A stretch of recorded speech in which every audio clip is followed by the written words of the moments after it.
Gordon was cross. "Why should Henry have a new shape?" he grumbled. "A shape good enough for me is good enough for him. He goes gallivanting off, leaving us to do his work, and comes back saying how happy he feels. It's disgraceful.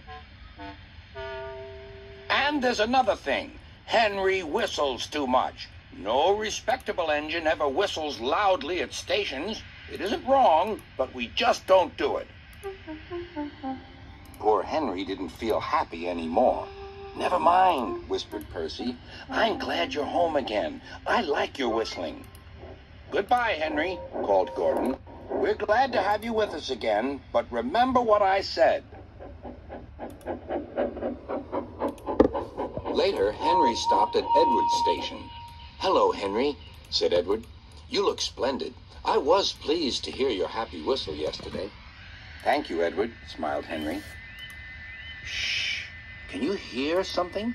"It sounds like Gordon," said Edward, "and it ought to be Gordon. But Gordon never whistled like that." It was Gordon. He came rushing down the hill at a tremendous rate. He didn't look at Henry, and he didn't look at Edward. He screamed straight through the station and disappeared. "Well," said Edward.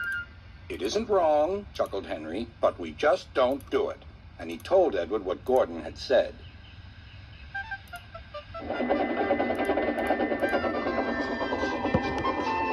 Meanwhile, Gordon screeched along the line. The noise was awful.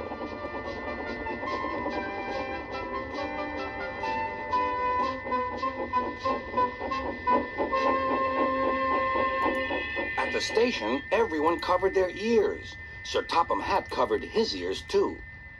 "Take him away," he bellowed, "and stop that noise." Gordon puffed sadly away, but he wouldn't stop whistling until two fitters climbed up and knocked his whistle valve in place. That night, Gordon slunk into the shed. He was glad it was empty. "It isn't wrong," murmured Henry to no one in particular, "but we just don't do it." No one mentioned whistles. Next morning, Henry was enjoying himself enormously. "I feel so well, I feel so well," he sang. "Trickety-trock, trickety-trock," hummed his coaches. Then he saw some boys on a bridge. "Beep, beep, hello," he whistled. "Oh," he called. The boys didn't wave and take his number. They thought it fun to drop stones on him instead. "They've broken our glass! They've broken our glass!" cried the coaches. The passengers weren't hurt, but they were cross. "Call the police."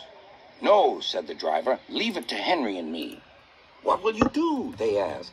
"Can you keep a secret?" "Yes, yes." "Well then," said the driver, "Henry is going to sneeze at those boys."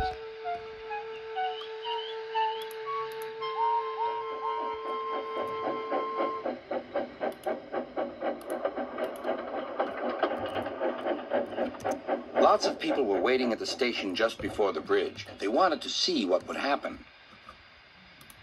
"Henry has plenty of ashes," said the driver. "Please keep all windows shut till we've passed the bridge. Henry's as excited as we are, aren't you, old fellow?" Henry felt more stuffed up than excited. Soon they could see the boys, and they all had stones. "Are you ready, Henry?" said the driver. "Sneeze hard when I tell you." "Now," he said. Achoo!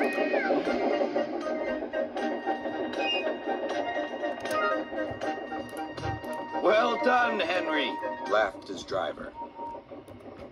Henry went home, hoping that next time he saw Gordon and the boys, they would have learned not to be so mean.